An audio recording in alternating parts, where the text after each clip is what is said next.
என்னை சிநேகிக்கிறவர்களை நான் சிநேகிக்கிறேன். அதிகாலையில் என்னை தேடுகிறவர்கள் என்னை கண்டடைவார்கள். அதிகாலையில பிரேயர் பண்றவங்கள ஆண்டவர் யாரா வச்சிருக்கிறாருன்னா, நீங்க தான் பதில் சொல்லணும். ஃப்ரெண்டா வச்சிருக்கிறாரு.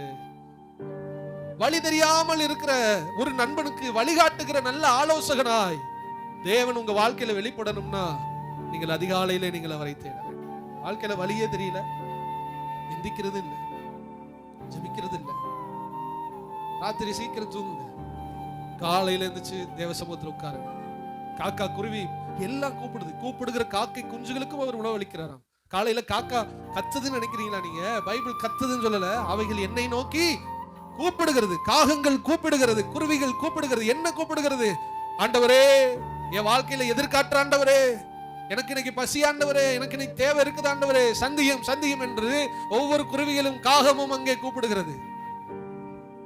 பாருங்க, இலையுதிர் காலம், பழங்கள் இல்லாத காலத்துல அது எவ்வளவு கஷ்டப்படும். மகா வறட்சியான உஷ்ண காலத்துல தண்ணி இல்லாம ஆடு மாடு எவ்வளவு கஷ்டப்படும். அப்பெல்லாம் அது காலையில எந்திரிச்சு தேவனை நோக்கி கூப்பிடும், படைச்சவரே எங்க பாமல்ல மலைய இல்ல, குளம் இல்ல, குட்டையும் இல்ல, ஒன்னும் பேயவும் மாட்டேங்குது, ஆனாலும் நீங்க எனக்கு தண்ணி தரணும். சொல்லும் போது ஒரு டீ கடைக்காரன் சரட்டன் ஊத்தி விடுறான், அது குடிச்சிட்டு கூப்பிடுது.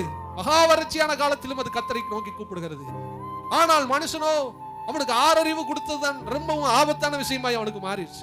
கடவுளை கூப்பிடணுமா, கடவுள்கிட்ட ஜெபம் பண்ணணுமா? ஆடு மாடுக்கு 5 அறிவு இருக்கிறதுனால அதுக்கு வேற வழி தெரியல, ஆண்டவரை கூப்பிடுது. நமக்கு 6வது அறிவு கொடுத்ததான் இப்ப பெரிய பிரச்சனையா போச்சு. அதனாலதான் சொல்றான், ஆண்டவர் ஒருத்தர் இருக்காரோ, ஆண்டவர் ஒருத்தர் இருக்காரோ, அவர் தான் உண்மையான தெய்வம். எப்படி சொல்றது?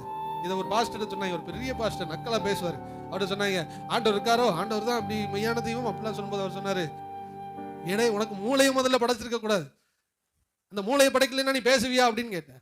அப்ப இந்த மூளை இருக்கிறதுனால தானே இவன் கேள்வி கேட்கிறான். அப்ப மனுஷன் மறந்து விட்டான், தன்னை நம்பி விட்டான். அதனாலதான் காலையில எந்திரிச்சு ஜெபம் பண்றது கிடையாது. ஆடு மாடுகளோ தன்னை நம்பவில்லை, அது தேவனை நோக்கி கூப்பிடுகிறது. அப்ப காலையில என்ன பண்ணணும்? உங்க எதிர்காத்து மாற, உங்களுக்கு வழி தெரியாமல் இருக்கிற நேரத்துல நீங்க பதில் கிடைக்க நீங்க என்ன பண்ணணும்? இனிமே இந்த வார்த்தை கேட்கிற நீங்க காலையில எந்திரிங்க, எந்திரிச்சு ஆண்டவரை நோக்கி ஒரு நண்பனை போல, தகப்பனே என் வாழ்க்கையில என்னால ஒண்ணுமே முடியல, எனக்கு பாதுகாட்டுங்க, எனக்கு வழிகாட்டுங்க, எனக்கு உதவி செய்யுங்க. நீங்க கெஞ்சி கெஞ்சி கெஞ்சி மன்றாடும் போது நல்ல நண்பனாய் இருந்து அவர் நமக்கு உதவி செய்வார்.